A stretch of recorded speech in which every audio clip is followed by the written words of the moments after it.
Hello and welcome to this segment of IPPFA TV. My name is James McNamee and I'm the president of the Illinois Public Pension Fund Association. With me is Dan Ryan. Hello. And today we're going to be interviewing Mario Tufano from CS McKee. Mario's background is he's a small cap money manager. He also is involved in the SMIA cap core strategies at the firm, and he's an author. And today we're going to discuss with Mario his book and what motivated him to write it. So first off, Mario, welcome to the show. Thank you for having me. It's a pleasure to be here. Absolutely. And I was very interested in the book. I was also very interested in the title of the book, which is The Golden Age of Bullshit. And of course, all of us like to bullshit a little bit, but this title kind of speaks for itself. So, going through the book, and reading it and stuff, what motivated you? I mean, what was the catalyst to get you to write it? So you'd have to go back a few years during post-COVID, 2020, 2021. And if you remember that time, it was the markets were on fire, and particularly a specific subset of the market known as the meme stocks, like GameStop, Bed Bath & Beyond, AMC, nostalgic names from my youth that were trading at ridiculous valuations. And I'm seeing this kind of nonsense perpetuating the market. And it reminded me of a story that my father told me a long time ago about a bullshitting cat, and I kind of revisited it in the epilogue of the book. And it's a very simple tale, he told me. I don't remember the details of it, but it's basically like, be cautious, be skeptical in a world of bullshitters. And watching that meme crisis take place and seeing investors being lulled into stocks that were trading at ridiculous valuations really drew home to me, given my behavioral background of how we're surrounded by nonsense, not only in markets, but everyday life. And I was studying AMC and a brokerage app that had just become public at the time, or it was readily available, kind of like Robinhood was, called Webull. And I came across a chat thread where a woman had posted a picture of her kissing her son in cap and gown and mentioning how, I don't have much. I'm a retired war veteran. I don't have much, but I'm holding on for him. And she's referencing AMC. And this is in June of 2021, when AMC is trading at 10 times higher than it ever was prior to COVID, at valuations that were extremely stretched. And the shocking thing was that not that she bought the stock, but that there were 174 likes and 0 dislikes and posts encouraging her to continue to hold the stock. And it just, that dynamic to me really set on this course down this rabbit hole of exploring the concept of nonsense, hype, and delusion, not only in markets, but everyday life. So basically, you started to write this book, and I like to say it's emotional investing. People get caught up in things like the GameStop thing was just crazy. It just, people getting caught up in all this hype or getting caught up in, I think GameStop was screw the man, we're going to screw the man type of thing, and some other things. And yet so many people lost money. So many people, they get caught up in information that's incorrect, right? I mean, it's a lot of, like you said, it's a lot of bullshit. And the thing is, out there. And I tell stories throughout time, not only modern day, but historical stories, that it's not unique to mankind, right? To human 1.0. We've experienced this phenomenon on multiple occasions. And, the most recent one being the dot-com bubble, honestly, in the late 90s. But the difference now is that we have this beautiful little thing on a 24/7 loop of information coming towards our way and access to information. And a lot of that information is misleading. And some of it's not intentionally misleading. Some of it's just accidentally misleading. But nonetheless, it can influence us and influences us on our behaviors. And those behaviors can create decisions and actions that are not beneficial to us or society as a whole. And it's just being mindful of that dynamic. Again, there are positive things that I write in the book of why we need a little bit of bullshit. Like you mentioned, joking among friends can be a healthy thing, or it can be inspirational to get us out of bed and to achieve wonderful things. But in totality, when it's taken to extremes, and we see this in the market time and again, like you see it today with AI and quantum computing, there's a lot of stocks with negative earnings that don't have sales trading at valuations that are extremely stretched. And it's just, again, it's having a mindset that you have to cross this ground with caution, because there can be landmines that we have no idea that are out there. So social media is a big driver, and yet now we got social media and we have AI. and Correct. how AI is going to play into social media. And is that going to even make things even more complicated between what's real and what's not real? Yes. Yeah. And I talk about it in the book, and I spend a chapter about that, of how when you look at AI, it's amazing technology.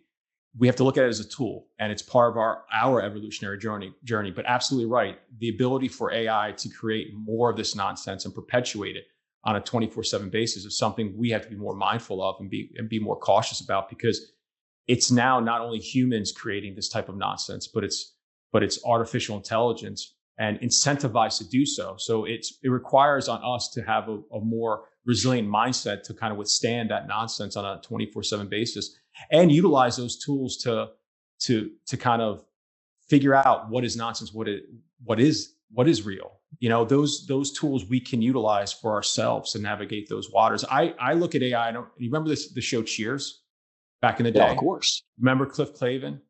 The guy that was at the bar. Well, everybody knows your name. Everybody knows your name. He talked to Cliff, and Cliff would, he would spout knowledge on various subjects, and half the time you don't know if he was full of it or if it was real. And I feel sometimes that's what AI does. It provides us with an answer that it gives you an illusion of certainty, when reality sometimes is just wrong and misleading, right? The hallucinations that they have that are common in AI, it's just another term for bullshit, right? Hallucination is basically bullshit. So it's just, again, it's a wonderful tool. We should embrace it. It's not going anywhere. I don't think we should put our heads in the sand and live a Mennonite lifestyle, but we have to be mindful of what that tool can do and try to utilize it the best we can in every aspect of life. So you've had a focus on behavioral psychology, right? And you Correct. took that focus, and then you formed a group, I think it's called Top Gun Investors, to help influence students and young investors, correct? Yeah. So this was all part and parcel of your career, is basically trying to let people know that their behavior affects their finances, correct? That's really what we're talking about here. This is something, it's a side project I started post the meme debacle 2021 with a few friends of mine from Penn State. And the goal was to nudge individuals to invest the right way, and create contests for them that are structured, where you have to pick 5 stocks, and you have to pick from a basket of the S&P 100, which tends to be a more quality oriented basket. And you try to look at it over time instead of over days. So yeah, it's nudging individuals from a behavioral standpoint to invest and not to kind of gamble their money away in the markets, because it can, and also bring them to the markets when the markets aren't doing well, right? We want them to recognize that it's great to invest when the casino's hot, but the best time, it was when no one's at the casino, when there's no one at the tables. That's when you tend to get the best alpha. And that is what we do on a daily basis, Mark and myself, with our small cap and mid cap core product. We look at the behavioral dynamics that are in the market and try to exploit those behavioral dynamics to garner alpha for the funds. Well, it's that old saying, buy low, sell high, right? You also have listed in the book, you have like 10 commandments, correct? Correct. That you put into the book. And those, those 10 commandments, if you just go into a couple of them for us, that you would like to point out. Again, this coming out of COVID, I didn't know that I was following these inherently, but there's something that when I put pen to paper, it just kind of came to life. And again, the first rule that I put down there is that any list of rules is inherently bullshit, right? So what I'm trying to tell you is that these lists here work for me. They may not work for you, but what I want you to do is cultivate or curate your own list that'll help you navigate waters when they get a little rough. And that's the first rule, is like, think about it, of the world we're living in now. What has helped you in the past, and hold on to that when you face some crises in your life. I think of Mike Tyson. He had a quote back in the 80s when he was talking to a reporter. And the reporter asked him, hey, your opponent has this great plan to go against you. And Mike Tyson, with a deadpan face, goes, everybody has a plan until you get punched in the face. And that's the dynamic, is that no matter what plans you have, life will punch you in the face. There's going to be BS surrounding you. But it's to have a resilient mindset and a list of rules that can kind of help you navigate. Another rule that I have in there is, don't keep up with the BS of the Joneses, keep up with yourself, right? Don't get influenced by the crowd so easily. Recognize that everyone starts from different vantage points. They have different opportunities and different levels of luck. Focus more on yourself and the people around you. Don't try to set some ephemeral goals in life, because if you do that, you're going to be chasing visions that may not actually come to reality. So what you want to do is base in reality. Focus on the people around you and don't worry about what other people are doing, because eventually if you block that all out, then you'll find that the accomplishments you're making on a daily basis, that people will be envious of what you're doing, right? The Joneses are going to want to keep up with you. So those are two of the rules that I have out there. There's several others that are kind of around that dynamic. I have one that says the past is BS, the future is BS, and the present is slightly less BS. And the concept about that is don't dwell too much on the past. Don't focus too much on the future. Yeah, you got to have a mindset, right? Learn from the past, have a vision of where you're going, but focus on the now. And Teddy Roosevelt, the former president at the turn of the century, said something great when he was writing to his son. He said, "Get action," right? And this is a man who got action. That's the point. It's like, don't sit still. Do something. If you feel unsettled because of the world around you, get out there and start making some noise. Very good. Do you have a question? Yeah, Jim, if I could just jump in on a couple of things. You mentioned some quotes from history, including Mike Tyson, but sometimes subscribe to Winston Churchill. A lie gets halfway around the world before the truth gets its pants on. Okay, you've actually studied that bad information travels faster than good information. Could you fill us in a little bit on that? Yeah, so I didn't study it. There were other individuals that studied. So a lot of the information I pull from is from third parties, right? Others that have already done this work before me. It's not me doing I just want to be clear on that, and that's all sourced in the book. But there is a chapter where I spend about gossip, how it's easier to spread, and it feels that way. But scientists or two professors, and I'm blanking on who they were, but they went out and they studied Twitter postings, and what they found was that rumors and gossips, I think, spread 6 times faster than the truth. So the speed at which tweets were being disseminated across a wider audience was traveling much faster. Per Winston Churchill's quote, that is a reality, and they've seen it actually happen. And what they found was that it wasn't bots spreading that misinformation; it was humans more likely to spread it.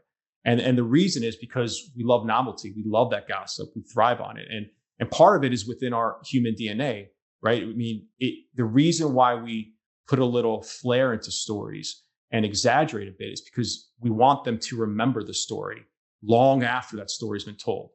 There's something called the Ebbinghaus forgetting curve. I didn't know about it until I researched it. It was an individual around the 1900s, I think, and he came up with this concept that information we receive is immediately forgotten, and it's shocking. Like, you go see a movie, you walk out, within moments, you're going to forget potentially 40% of what you saw. By the end of that month, you're going to retain only 20%.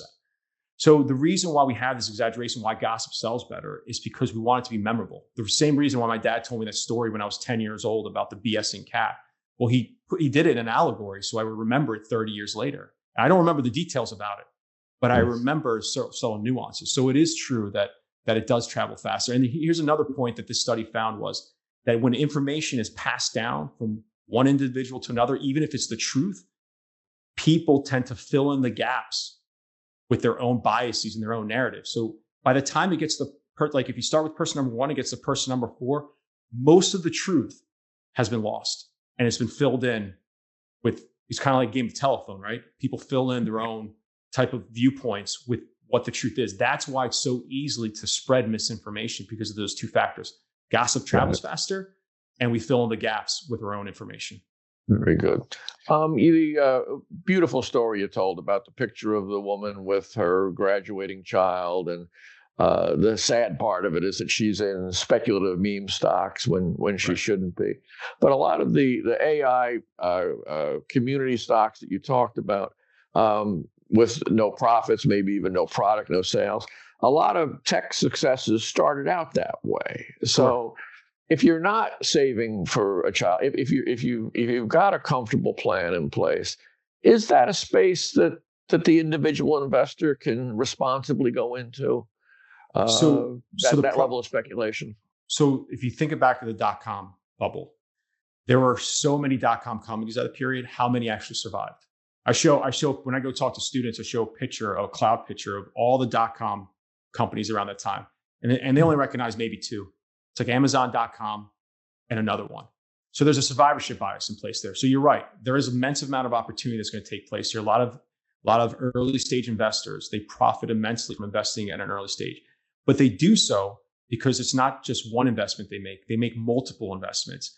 And what happens is, and it's something called a positive skewness in a distribution, meaning which if you have 10 investments, all 9 of them do nothing, but that one goes up 100 to 1,000%, the return of that portfolio is pretty strong. But figuring out what that one is out of that 10 is virtually impossible. So you have to diversify across a wider basket. If you're an individual, you don't have as many resources to spread across 30 investments. On top of that, there may be 1 out of every 10 that work. There's actually a statistic out there. 1% of, I think it's 1% of startups become unicorns, and 10% actually survive over time. Something else I quote in the book. So that's 10% is not bad, right? Especially if it goes up a considerable amount. The problem is, it doesn't mean that 1 out of every 10 works. It could be that the first 27 fail and the next 3 work, right? Yeah. And that's the problem. So when we look back at all these winners, it's so easy to see the Amazons of the world, the Microsoft of the world, the Teslas of the world. We don't see all the losers, and that's survivorship bias. And that's the point, is that if you're gonna go down that route, which I encourage individuals to invest for the future, be mindful that not all of them are going to win, that you're going to diversify across a wide basket, and you don't want to have a large concentration within that space, because again, we're in a very euphoric time now. If that switch changes, a lot of those companies that don't have negative earnings, that don't have top line growth, are going to suffer as well. Mm-hmm. Yeah, and I think the individual investor, most people, especially the small investor, can't assume that risk. That's these risks of these types of plans. They shouldn't be assuming those risks. That's just my opinion. They should be careful. And the other problem I always see in behavior was, people, they want to be on the in crowd, so they're riding a stock that's already overvalued, and they're riding it up. And the old saying, buy low. Well, they've missed that buy low. Now it's the hip thing to do, and it's psychological on them. Everybody's like, oh yeah, I got to get in on this, right. And by the time they get in on it, it's already plateaued, or it's on the down ready to start going down. And you see that, right? It's herd behavior. Is that a big problem? Yeah, it's part of that behavior. Right. We're influenced by the crowds, and we tend to join the story late, and it happens to us all the time. Once we start hearing about it, most of that easy money's probably been made, and you just have to venture with caution when you're going down that route, expecting that there could be some more volatility ahead of you. That's not always a positive thing for an individual investor.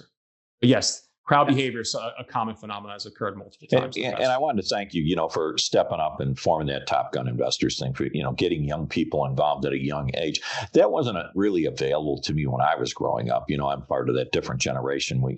Our idea of investing was buying a house or something down the road. That was your biggest investment. We started later in the game. So we're a little more conservative in what we do, but we did start later in the game.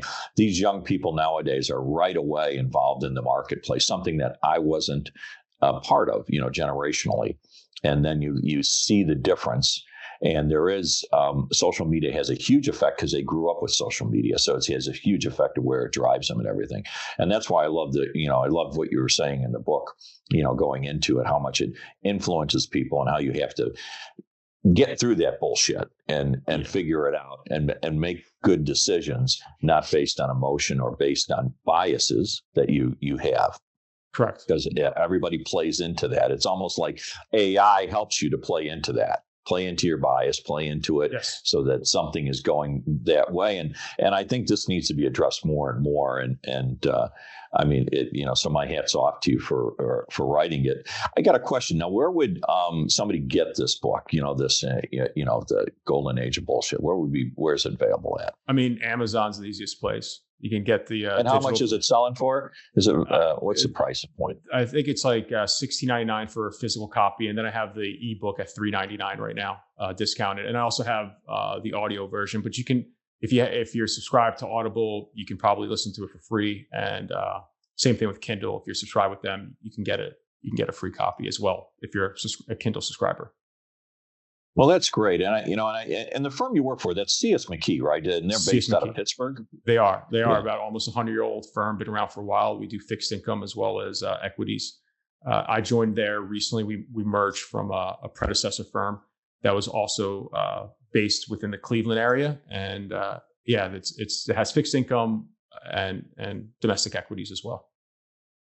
Well, this is all great stuff, and again, we're in an interesting time with tariffs and everything, and where emotions are playing. We can see it every day in the marketplace because of this, because of the disrupting type of influence media is having, or announcements are having. Even it's very fascinating. So your book is very timely on that, because we're just watching how you make an announcement and the market's reacting, or and next week the announcement, oh, we're waiving it, we're not doing it. So the market's just fluctuating all over the place based on emotion, sometimes based on fact, but there's a lot of emotion in all of this. So it's a timely book, I got to say. Appreciate that. And like you said, I mean, there's a quote that says, the markets can remain irrational longer than you can remain solvent, right? John Maynard Keynes said that a long time ago. And it's not that the markets are irrational. And this is something me and my partner, Mark Roach, believe in. It's the individual